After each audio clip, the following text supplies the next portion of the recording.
Selamat sore bagi mahasiswa yang menyimak video ini. Semoga semua dalam keadaan sehat. Kita berjumpa kembali dalam video ini untuk membahas mengenai chapter selanjutnya dari mata kuliah kita. Pemaparan akan saya sampaikan dalam bentuk PowerPoint sebagai berikut.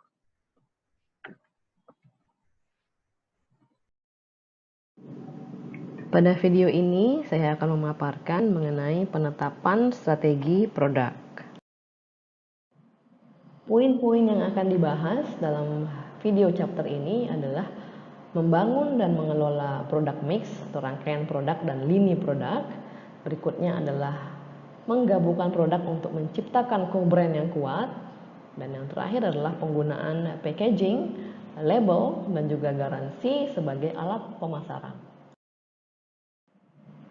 Kita masuk ke poin bahasan produk system dan mix. Product mix juga disebut dengan product assortment, yaitu rangkaian dari seluruh produk yang ditawarkan oleh penjual kepada konsumen.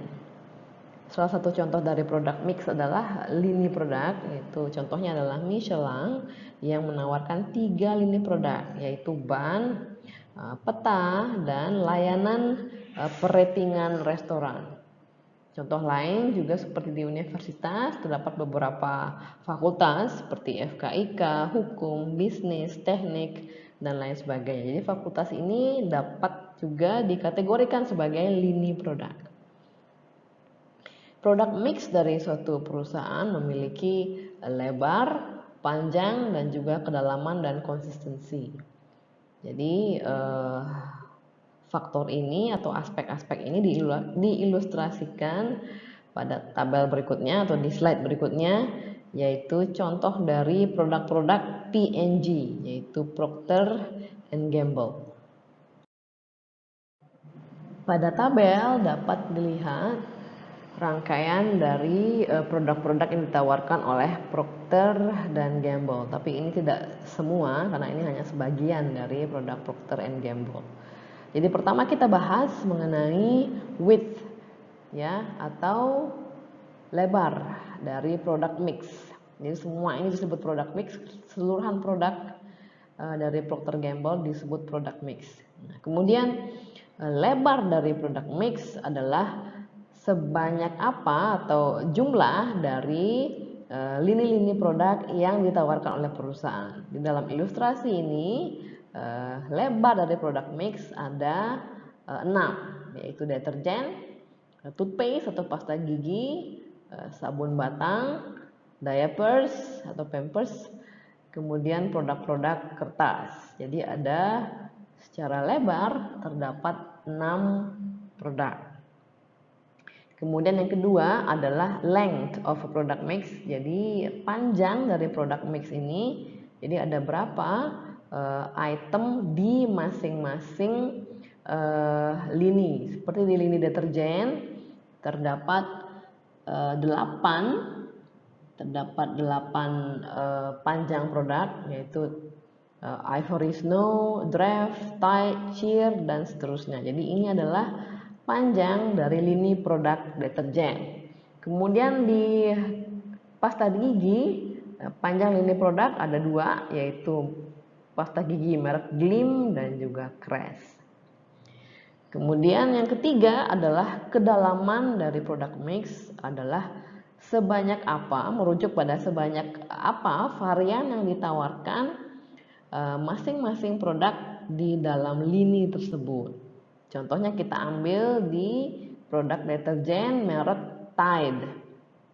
Jadi Tide ini ditawarkan dalam 2 aroma, yaitu aroma Mountain Spring dan regular. Kemudian ditawarkan dalam 2 formulasi, yaitu formulasi deterjen cair dan juga bubuk, dan 2 bahan tambahan, yaitu dengan pemutih dan tanpa pemutih. Sehingga produk Tide ini memiliki kedalaman 8 jenis produk karena mereka memiliki 8 varian yang berbeda. Dalam menawarkan lini produk, perusahaan umumnya mengembangkan platform dasar atau basic yang dapat ditambahkan untuk dapat menyesuaikan dengan permintaan konsumen atau menyesuaikan permintaan konsumen di segmen-segmen yang berbeda. Jadi produsen mobil membangun atau mengembangkan mobil di seputar platform basic atau dasar. Pembangun rumah menunjukkan model home di mana pembeli dapat menambahkan fitur-fitur tambahan yang mereka inginkan. Kemudian manajer lini produk, mereka perlu mengetahui penjualan dan profit masing-masing item pada lini produk mereka. Untuk apa? Untuk menentukan item-item mana yang perlu untuk dikembangkan, item mana yang perlu untuk di-maintain atau dijaga, dan item lini produk mana yang perlu untuk dilepaskan atau dijual. Tujuan perusahaan mempengaruhi panjangnya lini produk yang ditawarkan. Salah satu objektif adalah untuk menciptakan lini produk untuk mendorong konsumen melakukan upselling atau membeli lini produk yang lebih mahal. Contohnya adalah BMW.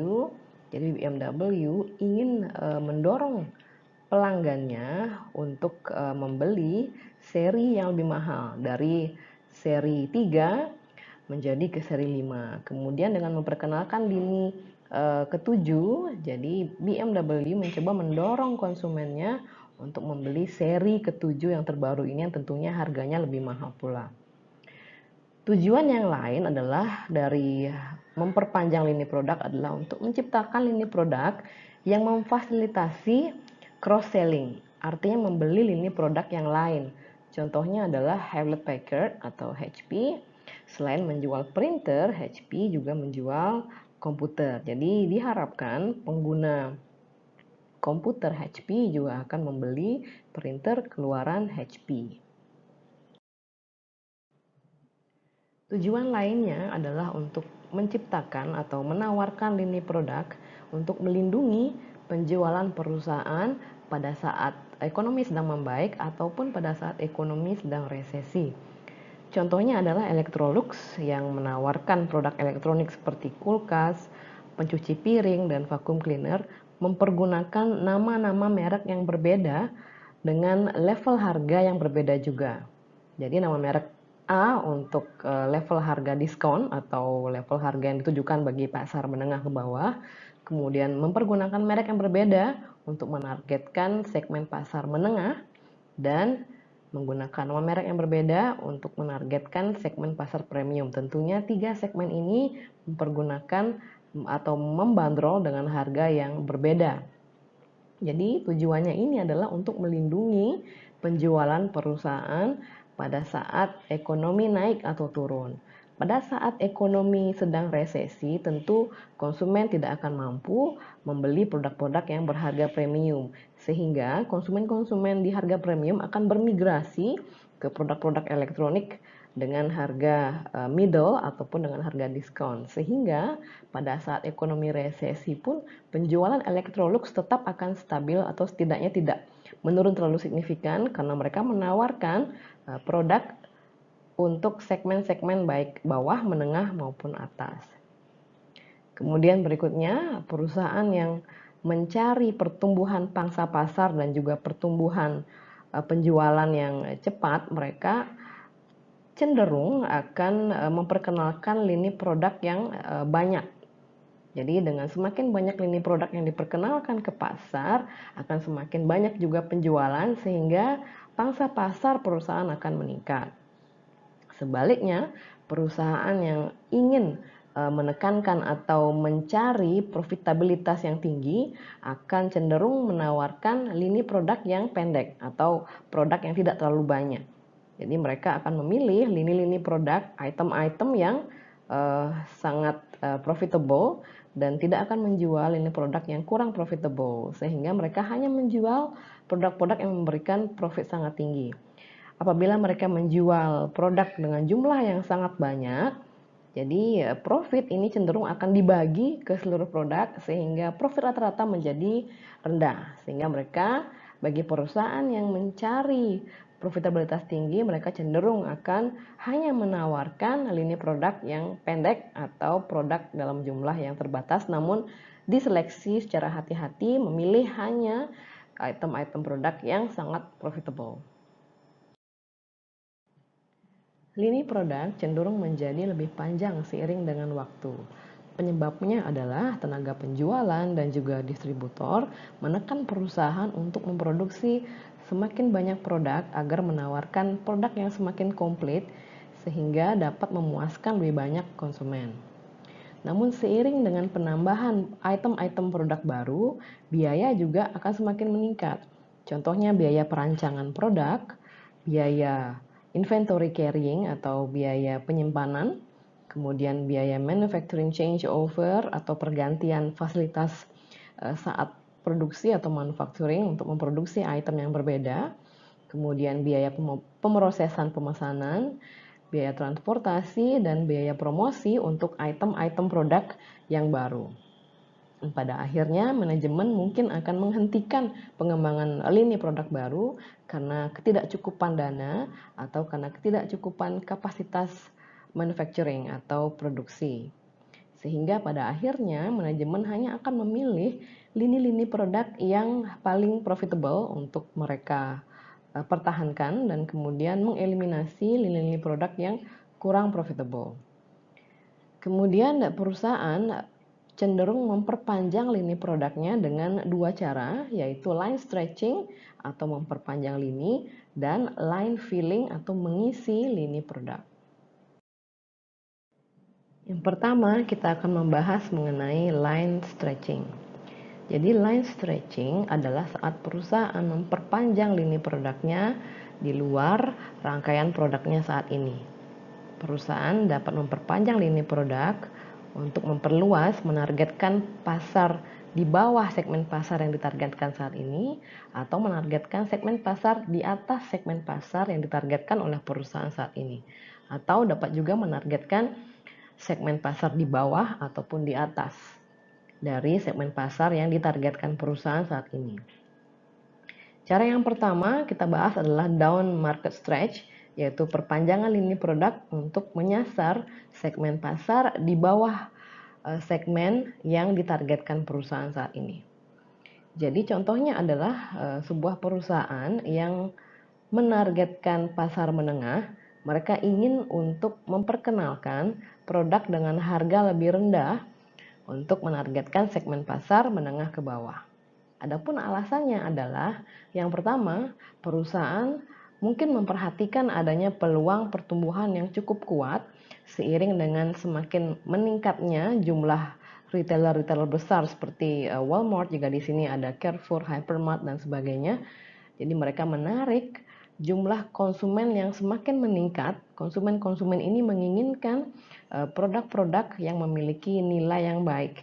Jadi dia memiliki produk-produk dengan harga yang cukup menarik. Jadi konsumen untuk produk-produk seperti ini trennya semakin meningkat. Kemudian yang kedua, alasan kedua kenapa perusahaan melakukan down market stretch adalah perusahaan mungkin ingin untuk melakukan retaliasi dengan perusahaan atau kompetitor yang menargetkan pasar low end. Jadi perusahaan berencana untuk melakukan counter attack dengan memasuki segmen pasar yang lebih rendah. Jadi mungkin saja kompetitornya ini ingin memasuki pasar perusahaan saat ini sehingga perusahaan melakukan tindakan retaliasi atau retaliasi dengan memasuki pasar low end yang merupakan pangsa pasar kompetitornya yang ingin menyerang pangsa pasar perusahaan saat ini. Kemudian alasan yang ketiga adalah perusahaan mungkin telah menyadari bahwa segmen pasar mereka saat ini, yaitu segmen pasar menengah, itu cenderung stagnan atau menurun, sehingga penjualan tidak bertumbuh lagi secara signifikan, sehingga mereka berencana atau memutuskan untuk memasuki segmen pasar di bawahnya, yaitu menengah ke bawah, di mana mereka melihat pertumbuhan yang cukup baik pada segmen pasar tersebut. Perusahaan memiliki beberapa pilihan terkait dengan penamaan saat mereka melakukan down market stretch atau saat mereka memperkenalkan lini produk untuk segmen pasar di bawah pasar yang mereka targetkan saat ini. Pilihan penamaan yang pertama adalah mempergunakan nama merek untuk seluruh penawaran, baik itu penawaran di pasar segmen menengah, segmen atas maupun segmen bawah. Jadi contoh perusahaan yang mempergunakan strategi ini adalah Sony. Jadi Sony mempergunakan nama Sony pada berbagai produk di berbagai segmen pasar yang ditargetkan oleh Sony. Pilihan yang kedua adalah memperkenalkan nama yang berbeda untuk produk yang ditargetkan pada segmen pasar di bawah. Seperti Gap yang memperkenalkan lini produk untuk segmen pasar di bawah dan mempergunakan nama yang berbeda untuk lini produk tersebut, yaitu Old Navy. Jadi Old Navy ini adalah produk-produk keluaran Gap untuk segmen pasar di bawah dengan harga yang lebih terjangkau.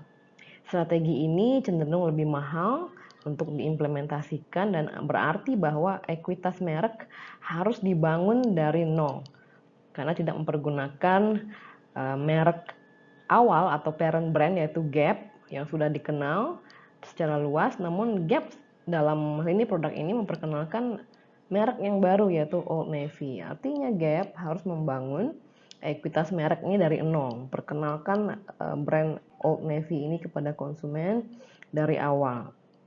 Namun dengan cara ini, ekuitas merek dari parent brand yaitu Gap itu kurang lebih akan terproteksi, jadi tidak terganggu dengan keluarnya lini produk yang lebih murah ini. Nama brand Gap tidak terganggu dan tetap dipersepsikan sebagai merek dengan produk berkualitas dengan harga yang cukup premium. Melakukan ekspansi ke segmen bawah mengandung resiko, seperti yang terjadi pada Kodak, mana Kodak memperkenalkan Kodak Funtime Film untuk berkompetisi dengan merek-merek yang memperkenalkan atau memproduksi film-film dengan harga lebih rendah. Namun permasalahannya adalah Funtime tidak dibanderol dengan harga yang cukup rendah untuk menyesuaikan dengan film-film berharga rendah yang diproduksi oleh kompetitor. Yang terjadi juga adalah pelanggan reguler dari Kodak justru membeli Funtime karena harganya yang lebih murah. Jadi hal ini disebut dengan kanibalisasi, di mana Funtime mengkanibalisasi core brandnya yaitu Kodak. Hasilnya, Kodak menarik Funtime dari pasar dan citra kualitas di mata konsumen terhadap Kodak menjadi menurun. Namun di sisi lain, Mercedes justru dengan sukses mampu memperkenalkan Mercedes C-Class dengan harga yang jauh lebih rendah dari harga-harga produk Mercedes yang reguler. Jadi dengan C-Class cars yang dihargai lebih murah ini tidak mempengaruhi penjualan Mercedes, mobil Mercedes yang berharga jauh di atas itu, yaitu $100.000 pada saat itu. Setelah membahas down market stretch, kali ini kita akan membahas up market stretch, yaitu perusahaan menginginkan untuk memperluas pasarnya ke segmen pasar atas dengan memperkenalkan lini produk yang ditujukan untuk segmen pasar tersebut. Jadi tujuannya adalah melakukan upscale, adalah untuk mencari pertumbuhan yang lebih tinggi di segmen pasar kelas atas, juga untuk memperoleh margin profit yang lebih tinggi, dan juga untuk memposisikan diri mereka sebagai produsen untuk seluruh lini atau full line manufacturers, jadi memproduksi produk untuk semua segmen. Banyak pasar yang memiliki segmen kelas atas yang cukup surprising atau cukup menarik, seperti Starbucks pada pasar kopi, kemudian merek Häagen-Dazs yang merupakan merek kelas atas pada pasar es krim, dan Evian pada pasar air mineral dalam kemasan. Contoh yang lain adalah perusahaan otomobil dari Jepang masing-masing telah memproduksi mobil yang ditargetkan untuk segmen kelas atas, seperti Lexus yang merupakan keluaran dari Toyota, Infiniti dari Nissan, dan Acura dari Honda. Jadi banyak perusahaan yang menargetkan segmen kelas atas, mereka mempergunakan nama yang benar-benar baru, yang tidak sama sekali berafiliasi atau tidak mempergunakan nama parent brandnya. Karena konsumen kelas atas tidak ingin untuk mengkonsumsi produk-produk yang ada kaitannya dengan merek-merek yang ditargetkan untuk segmen kelas menengah. Jadi mereka menginginkan nama brand yang betul-betul baru yang memang dikaitkan atau merepresentasikan segmen kelas atas ini. Beberapa brand juga mempergunakan modifiers atau memodifikasi nama brandnya untuk mensinyal atau mensignaling peningkatan kualitas. Seperti Pampers mempergunakan modifier ultra dry, jadi menjadi ultra dry Pampers.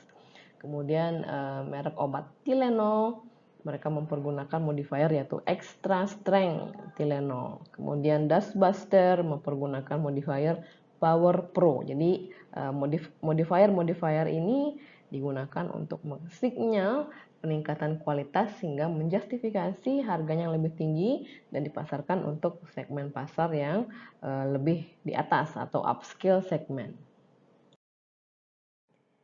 Contoh perusahaan yang melakukan down market stretch dan up market stretch adalah Intercontinental Hotel Group, Holiday Inn, yang membagi hotelnya menjadi 4 chain yang berbeda untuk menargetkan segmen pasar yang berbeda pula.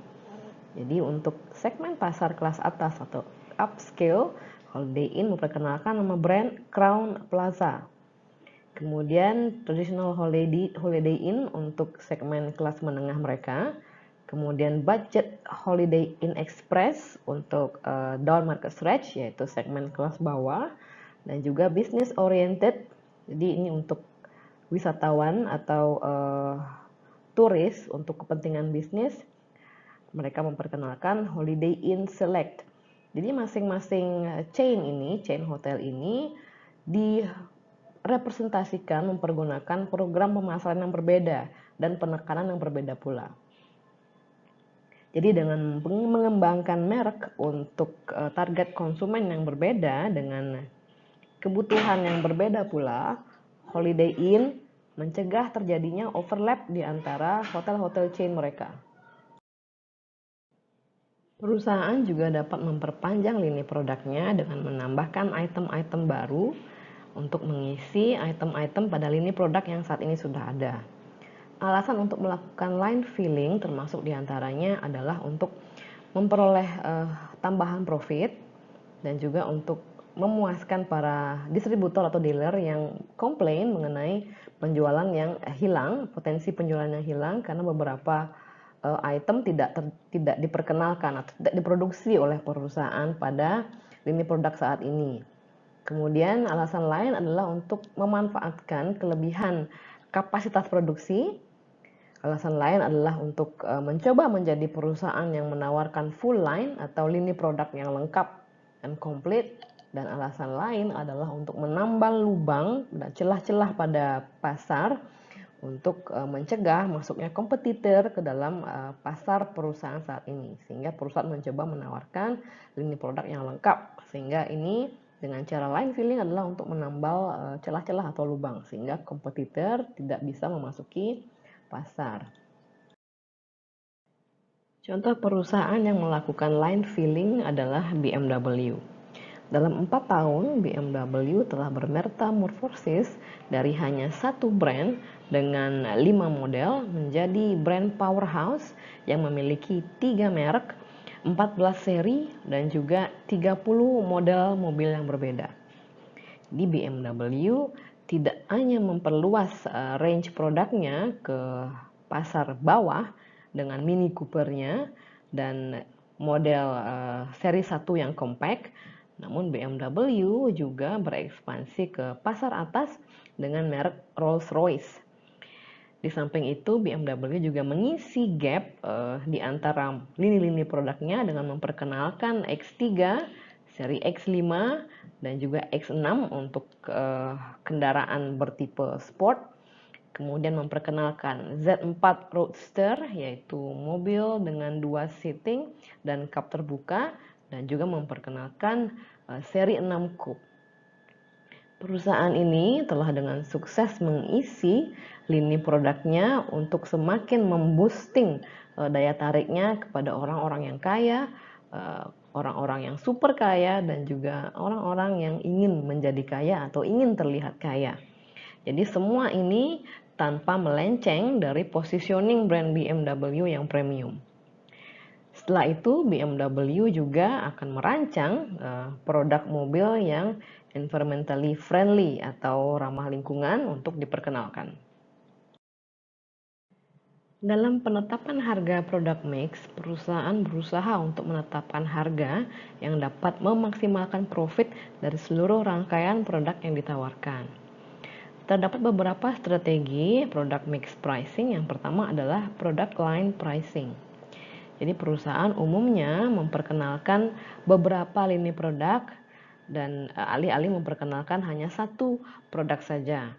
Dan dengan beberapa lini produk tersebut mereka juga menetapkan beberapa tingkatan harga. Contohnya adalah pada toko pakaian pria umumnya memperkenalkan atau menawarkan setelan pria dengan tingkatan harga berbeda-beda. Umumnya adalah 3 tingkatan, yaitu rendah, average, dan harga tinggi. Yang diasosiasikan oleh konsumen memiliki kualitas yang low atau rendah, kualitas yang rata-rata, dan kualitas tinggi. Jadi ini menjadi tugas penjual untuk membentuk persepsi kualitas di benak konsumen bahwa terdapat perbedaan tingkatan kualitas di antara ketiganya. Sehingga ini menjustifikasi mengapa setelan pria itu dibanderol dengan 3 tingkatan harga yang berbeda. Kemudian strategi product mix pricing yang kedua adalah penetapan harga opsional dan berdasarkan atas features. Jadi beberapa perusahaan atau banyak perusahaan mereka menawarkan produk-produk opsional atau fitur-fitur yang opsional bisa ditambahkan atau di-request oleh konsumen tentunya dengan tambahan harga. Contohnya adalah konsumen mobil yang membeli mobil, contohnya Subaru, di mana yang standar dihargai dengan harga sekian. Subaru dengan fitur-fitur tambahan tentunya dibanderol dengan harga yang lebih mahal. Dan di restoran juga beberapa restoran mereka menetapkan harga yang tinggi untuk minuman dan menetapkan harga yang standar atau average atau rendah untuk makanannya.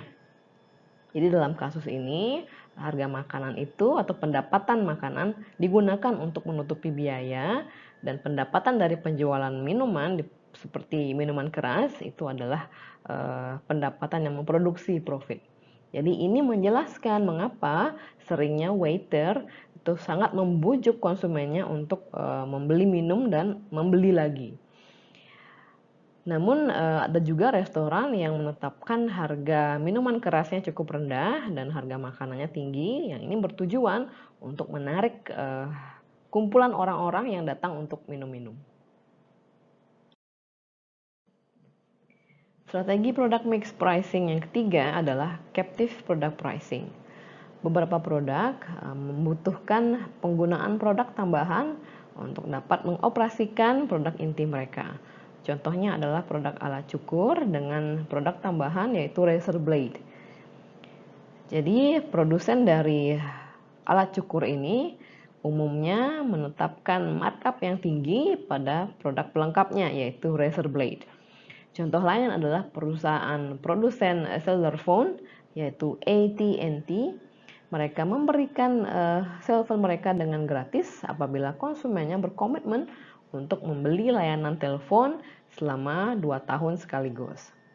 Namun apabila produk pelengkap ini dibanderol dengan harga terlalu tinggi di pasaran, ini dapat menimbulkan terjadinya pemalsuan dan munculnya produk-produk substitusi yang akhirnya dapat menurunkan penjualan perusahaan. Contohnya saat ini konsumen dapat membeli cartridge refills untuk printer mereka dari supplier-supplier diskon dan mereka dapat menghemat 20-30% dibandingkan jika mereka membeli cartridge refills langsung dari produsen resminya. Kemudian strategi product mix pricing berikutnya adalah two-part pricing. Jadi penyedia jasa umumnya menetapkan harga dua bagian yang terdiri atas fixed fee atau tarif tetap dan juga tarif penggunaan yang bersifat variabel. Contohnya adalah produsen cellphone, di mana pengguna dari cellphone ini membayar biaya bulanan yang tetap dan ditambah cas tambahan untuk panggilan-panggilan telepon yang mereka lakukan yang melebihi dari waktu yang dialokasikan. Contoh lain adalah taman hiburan yang mencas biaya admission atau biaya masuk sejumlah tertentu, dan di mana nantinya konsumen setiap akan menaiki atraksi-atraksi tertentu seperti roller coaster dan karusel dan lain sebagainya, mereka akan dikenakan cas tambahan. Jadi strateginya adalah menetapkan fixed fee yang cukup rendah. Artinya biaya tetap ini cukup rendah, contohnya adalah tiket masuk yang cukup rendah. Ini bertujuan untuk menarik konsumen untuk datang dan membeli. Profit pada akhirnya akan datang dari tarif-tarif yang dibebankan pada konsumen untuk mempergunakan jasa tersebut. Strategi product mix pricing berikutnya adalah product bundling pricing. Contohnya adalah suatu agensi talent dapat memasarkan aktor mereka yang sedang in demand kepada suatu produksi film hanya jika perusahaan film tersebut juga bersedia menerima talent-talent mereka yang lain seperti sutradara, penulis, ataupun aktor lainnya. Jadi ini merupakan bentuk tied-in sales atau bundling. Namun terdapat juga pelanggan atau customer yang tidak ingin untuk membeli produk bundling dan mereka ingin produk tersebut untuk di unbundling. Jadi produsen juga bisa menawarkan produk unbundling ini namun tetap memperoleh profit. Contohnya adalah apabila suatu penjual mereka dapat menghemat $100 dengan tidak menjual salah satu produk atau satu produk mereka yang dibundling tersebut, dan mereka memberikan pengurangan harga sebesar $80 pada konsumen.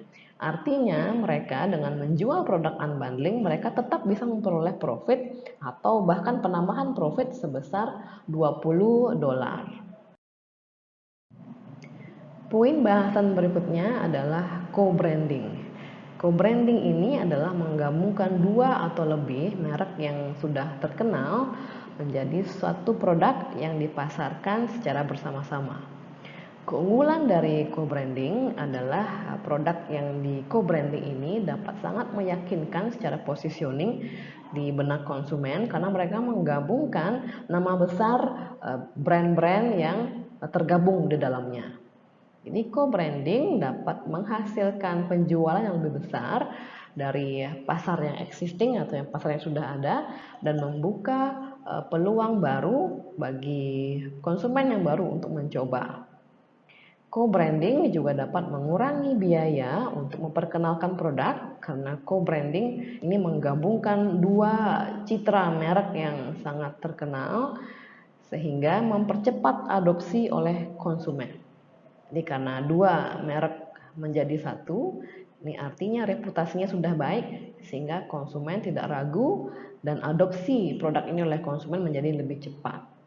Untuk co-branding menjadi berhasil diperlukan dua brand yang masing-masing memiliki ekuitas merek yang kuat.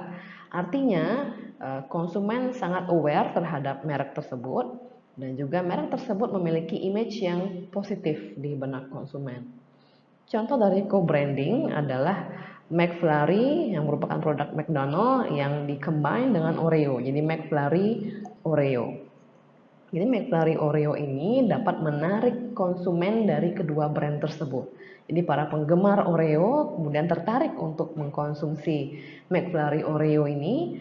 Begitu juga dengan konsumen dari McFlurry juga tertarik untuk mengkonsumsi bagaimana McFlurry jika digabungkan dengan Oreo, sehingga basis konsumen dari produk co-branding ini menjadi 2 kali lipat atau lebih besar karena menggabungkan basis konsumen dari kedua brand yang sudah terkenal ini.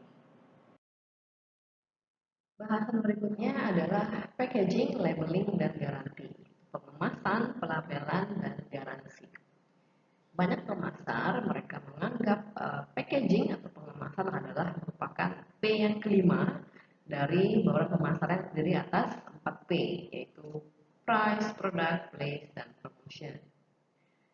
Pemasar yang lain juga menganggap packaging dan labeling itu sebagai suatu elemen dari strategi produk. Di samping packaging dan labeling, garansi juga menjadi bagian yang sangat penting dari strategi produk. Dan sering juga garansi ini muncul dan tertera pada pengemasan. Garansi menjadi aspek penting terutama bagi produk-produk yang berisiko tinggi dan berharga yang mahal. Kita masuk ke bahasan berikutnya, yaitu packaging, labeling, and guarantees. Pengemasan, pelabelan, dan garansi. Banyak pemasar yang menganggap bahwa pengemasan atau packaging merupakan P yang kelima dari bauran pemasaran yang terdiri atas 4P, yaitu price, product, place, dan promotion. Beberapa pemasar juga menganggap bahwa packaging dan labeling merupakan salah satu elemen dari strategi produk. Di samping packaging dan labeling, garansi juga menjadi bagian yang penting dalam strategi produk. Dan garansi ini juga sering ditampilkan dalam kemasan produk. Garansi umumnya sangat penting untuk produk-produk yang beresiko tinggi dan berharga mahal. Kita membahas yang pertama, yaitu packaging atau kemasan. Kemasan dapat memiliki 3 layer. Sebagai contoh, suatu produk kolon dikemas dalam suatu botol yang merupakan kemasan primernya. Kemudian botol tersebut dikemas kembali dalam satu karton atau box yang merupakan packaging sekundernya, dan box tersebut diletakkan dalam satu kardus yang merupakan kemasan untuk keperluan shipping. Jadi katakanlah kardus tersebut dapat memuat 6 lusin kolon di dalam kardus tersebut. Jadi kemasan merupakan perjumpaan pertama pembeli dengan produk. Ini hal yang pertama dilihat oleh pembeli adalah kemasan. Jadi kemasan yang baik dapat menarik konsumen untuk melihat dan kemudian mendorong mereka untuk mencoba. Jadi dapat dikatakan bahwa packaging ini merupakan iklan 5 detik bagi suatu produk. Kita membahas yang pertama, yaitu packaging. Packaging dapat memiliki 3 layer. Contohnya adalah produk kolon yang dikemas dalam suatu botol. Jadi botol ini merupakan kemasan primernya. Kemudian botol ini dimasukkan ke dalam kemasan box yang merupakan kemasan sekundernya. Dan box-box kolon ini kemudian dimasukkan kembali ke dalam kemasan kardus untuk keperluan shipping. Jadi katakanlah kardus ini dapat memuat 6 lusin botol kolon di dalamnya. Packaging merupakan hal yang pertama kali dilihat oleh konsumen atas satu produk.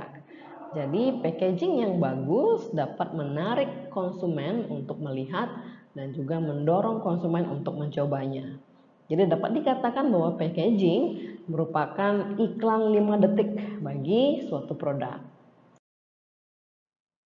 Terdapat sejumlah faktor yang berkontribusi terhadap semakin banyaknya penggunaan kemasan sebagai alat pemasaran. Alasan yang pertama adalah self-service. Jadi semakin meningkatnya jumlah produk yang dijual dengan basis self-service, yaitu contohnya adalah di supermarket, di mana supermarket umumnya membawa 15.000 item produk. Jadi tipikal pembelanja akan melewati kurang lebih sekitar 300 produk per menit. Sehingga packaging atau kemasan diharapkan untuk menjadi sangat efektif dan melakukan kinerja-kinerja penjualan atau tugas-tugas penjualan seperti yang pertama, menarik perhatian konsumen. Yang kedua, untuk menjelaskan dengan ringkas dan jelas mengenai fitur-fitur produk. Yang ketiga, meyakinkan konsumen. Dan yang keempat adalah secara keseluruhan membuat kesan atau impresi yang baik. Alasan kedua dari semakin meningkatnya penggunaan kemasan sebagai alat pemasaran yaitu semakin meningkatnya kesejahteraan konsumen.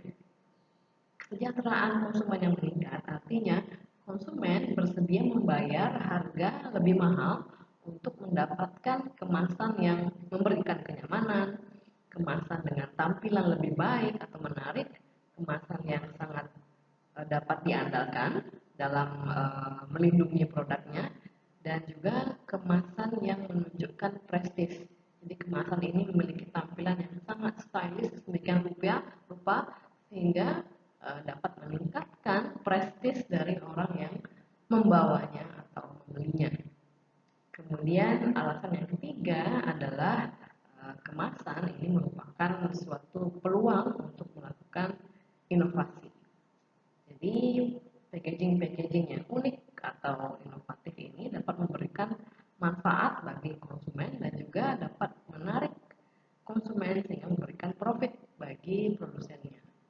Contohnya adalah produk permen Kiss yang kemasannya tertuliskan berbagai macam tagline yang mungkin dapat digunakan oleh anak-anak muda untuk saling bertukar pesan atau mengungkapkan perasaannya bagi anak-anak muda yang mungkin agak sedikit malu-malu. Jadi pesan-pesan tersebut contohnya seperti senyum dong, atau gabut, atau I'm yours, dan sebagainya.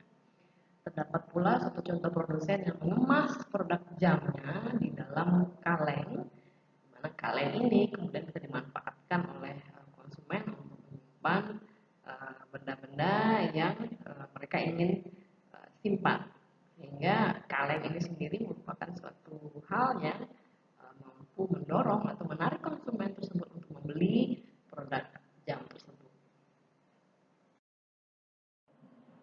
Terdapat beberapa faktor yang berkontribusi terhadap meningkatnya penggunaan packaging sebagai alat pemasaran. Alasan yang pertama adalah self-service. Jadi semakin banyak produk yang dijual pada basis self-service. Jadi secara rata-rata supermarket katakanlah memiliki menjual item sebanyak 15.000 di dalam supermarket. Jadi di mana tipikal pembeli akan melewati kurang lebih 300 produk per menit. Sehingga kemasan harus sangat efektif dalam melakukan tugas-tugas penjualan, yaitu diantaranya yang pertama untuk menarik perhatian, yang kedua menjelaskan fitur-fitur produk secara ringkas dan juga jelas, berikutnya adalah meyakinkan konsumen, dan terakhir membuat impresi atau kesan keseluruhan yang positif. Alasan yang kedua, mengapa packaging menjadi alat pemasaran yang semakin banyak digunakan adalah karena kesejahteraan konsumen yang semakin meningkat. Kesejahteraan yang meningkat artinya bahwa konsumen bersedia untuk membayar harga yang lebih mahal untuk packaging yang memberikan kenyamanan, packaging yang terlihat menarik, packaging yang dapat diandalkan, dan packaging yang dapat memunculkan suatu aura prestis bagi para penggunanya. Contohnya adalah para wanita pengguna kosmetik, di mana mereka cenderung memilih kosmetik dengan packaging yang mewah, sehingga saat mereka harus touch up di depan teman-temannya, jadi kosmetik tersebut mencitrakan bahwa sang pengguna adalah memakai produk-produk yang mahal dan prestis. Alasan ketiga adalah untuk peluang untuk melakukan inovasi. Jadi packaging ini juga merupakan suatu ruang atau sarana untuk melakukan suatu inovasi yang memberikan manfaat bagi konsumen dan memberikan profit bagi produsennya. Contohnya adalah produsen permen Kiss, di mana dalam kemasan permen Kiss tersebut tertulis berbagai pernyataan singkat atau quote singkat, tagline yang digunakan oleh anak-anak muda untuk berkomunikasi antar sesamanya. Jadi tagline ini dapat berupa contohnya adalah senyum dong, gabut, atau I'm yours. Jadi ini juga bisa digunakan oleh anak-anak muda untuk mengungkapkan perasaannya kepada teman-temannya, terutama bagi yang sedikit malu-malu. Dan dengan kemasan yang inovatif ini tentu akan meningkatkan jumlah penggunanya dan konsumennya sehingga menghasilkan profit bagi produsennya. Contoh lain adalah produk jam yang dikemas dalam kemasan kaleng, di mana kaleng ini kemudian dapat digunakan oleh si pengguna untuk menyimpan berbagai barang. Jadi ini kemasan kaleng ini juga menjadi salah satu faktor yang berkontribusi terhadap keputusan konsumen untuk membeli produk jam tersebut. Setelah perusahaan merancang kemasannya, perusahaan perlu melakukan tes terhadap kemasan tersebut. Yang pertama adalah engineering test, untuk memastikan bahwa kemasan dapat bertahan di bawah kondisi normal. Kedua adalah tes visual, bahwa tulisan atau skrip dalam kemasan tersebut dapat terbaca dengan jelas dan warna-warnanya membentuk suatu nuansa yang harmonis. Kemudian tes dealer atau distributor, memastikan bahwa dealer merasa packaging tersebut menarik atau atraktif dan juga mudah untuk dihandle. Kemudian terakhir adalah tes consumer atau konsumen, di mana konsumen akan merespon produk tersebut dengan positif melihat dari kemasannya. Salah satu cara yang digunakan untuk melakukan buyer test adalah meletakkan hidden camera di belakang susunan produk tersebut untuk menilai seberapa banyak konsumen yang memperhatikan produk dari kemasannya. Contohnya adalah perusahaan kontrak Scope Medicine yang melakukan tracking research dengan menempatkan hidden camera. Mereka menemukan bahwa mempergunakan kemasan mereka yang lama, hanya 50% konsumen memperhatikan produk mereka. Sedangkan saat diganti dengan kemasan yang baru, terjadi peningkatan menjadi 62% konsumen memperhatikan produk mereka yang dipajang di rak supermarket. Setelah perusahaan merancang kemasannya, maka perusahaan perlu melakukan tes terhadapnya. Tes yang pertama adalah engineering test untuk memastikan bahwa kemasan dapat bertahan di bawah kondisi normal. Kemudian tes kedua adalah visual test, di mana skrip atau tulisan pada kemasan dapat terbaca dengan jelas dan penggunaan warna-warnanya harmonis. Tes yang ketiga adalah dealer test atau tes distributor, di mana distributor diharapkan dapat merasa bahwa packaging itu adalah packaging yang cukup atraktif dan juga mudah untuk dihandle. Tes terakhir adalah consumer test atau tes konsumen, di mana diharapkan konsumen akan bereaksi atau merespons secara positif kemasan produk tersebut. Salah satu cara untuk melakukan consumer test adalah melakukan eye tracking mempergunakan kamera tersembunyi. Jadi kamera tersembunyi ini ditempatkan di belakang produk untuk melihat seberapa banyak konsumen yang memperhatikan packaging dan memeriksa packaging produk. Contohnya adalah produk Comtrex, obat flu.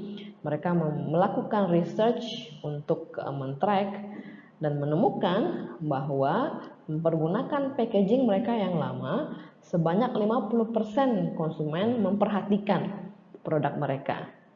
Namun saat diganti mempergunakan packaging yang baru, terjadi peningkatan menjadi sebanyak 62% konsumen yang melewati rak memperhatikan produk mereka. Walaupun pengembangan kemasan yang efektif dapat membutuhkan beberapa bulan dan juga membutuhkan dana dalam jumlah yang tidak sedikit, perusahaan juga perlu untuk mempertimbangkan concern-concern terkait dengan lingkungan dan juga sustainability untuk mengurangi kemasan. Jadi perusahaan perlu untuk mempertimbangkan opsi go green dalam kemasannya dan menemukan cara-cara yang lebih kreatif untuk mengembangkan kemasan. Jadi kemasan juga yang go green contohnya adalah fully compostable bag, artinya tas yang dapat terurai sepenuhnya yang terbuat dari material plant based. Ada juga produsen yang mengemas produknya menggunakan botol kaca dan juga menggunakan paper bag alih-alih plastik, di mana plastik saat ini sedang menjadi sorotan karena bagaimana timbunan plastik itu sangat ditemukan mencemari lingkungan utamanya pantai. Walaupun pengembangan packaging yang efektif dapat menghabiskan waktu berbulan-bulan dan juga membutuhkan dana yang tidak sedikit, perusahaan juga saat ini perlu memperhatikan concern-concern terkait dengan lingkungan dan sustainability mengenai pengurangan penggunaan packaging atau kemasan. Dan semakin banyak perusahaan yang go green dan menemukan berbagai cara yang kreatif untuk mengemas produk mereka. Beberapa contoh dari kemasan go green adalah mengemas produk dalam jar atau botol kaca, dan juga fully compostable bag atau tas yang dapat terurai sepenuhnya yang terbuat dari material plant based, dan juga mengemas produk alih-alih menggunakan plastik namun menggunakan paper bag. Karena plastik saat ini sangat menjadi sorotan, terutama di kalangan-kalangan konsumen yang sangat aware terhadap lingkungan, dan juga setelah menjadi sorotan dunia bahwa bagaimana plastik ini sangat mencemari lingkungan, terutama lautan. Jadi produsen sangat perlu untuk mencari cara-cara lain atau materi-materi lain untuk mengemas produk di samping material plastik. Poin berikutnya adalah labeling atau label. Label dapat membantu untuk memperkenalkan produk atau merek pada konsumen. Contohnya adalah produk buah jeruk yang di-stem dengan label Sunkist. Jadi label dapat menjelaskan produk terkait dengan beberapa informasi, yaitu yang pertama, siapa yang membuat produk tersebut, di mana dan kapan dibuat, apa yang menjadi kandungan dari produk tersebut, dan penggunaan produk tersebut untuk apa, dan bagaimana cara penggunaannya dengan benar. Dan label juga dapat mempromosikan produk melalui gambar-gambar yang atraktif. Label juga membutuhkan freshening up atau pembaruan setiap periode. Contohnya adalah label pada sabun. Di sini contohnya adalah Ivory.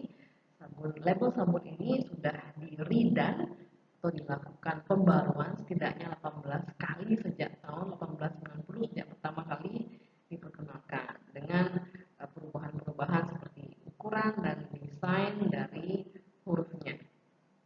Jadi pembaruan dari label ini bertujuan untuk keep up dengan perkembangan zaman, di mana konsumen tentunya mempunyai preferensi-preferensi yang baru terkait dengan warna, bentuk kemasan, dan juga font-font yang sekarang sedang trending.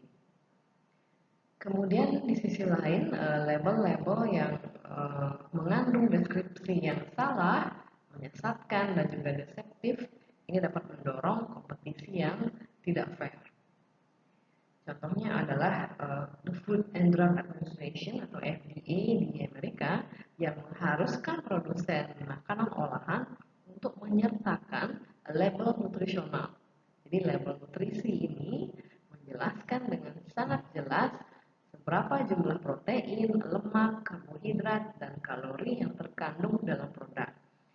Begitu juga dengan kandungan vitamin dan mineral yang disajikan dalam bentuk persentase dari kebutuhan harian yang direkomendasikan.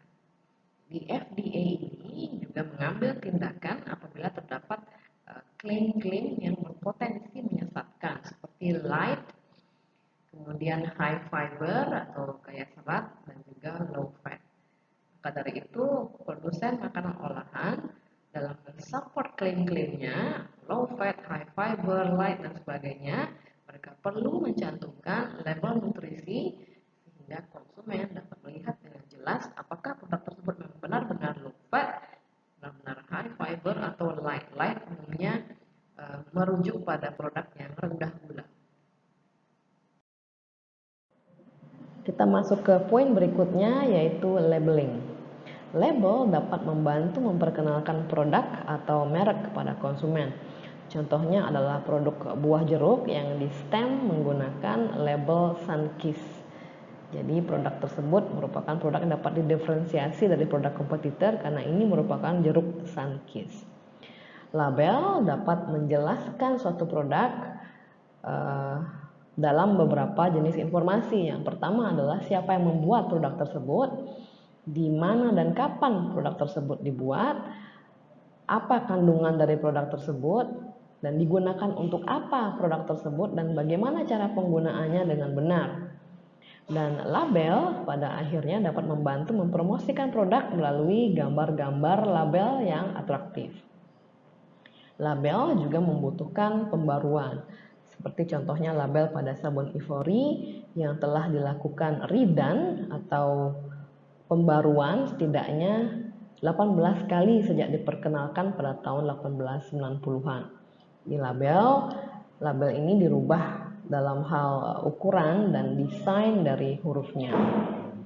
Jadi label-label juga membutuhkan pembaruan untuk semakin menyesuaikan dengan zaman dan selera konsumen akan warna-warna terbaru atau jenis font yang terbaru.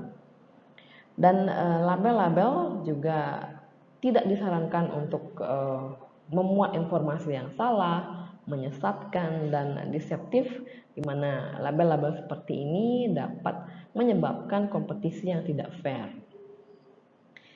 Contohnya adalah Food and Drug Administration atau FDA di Amerika.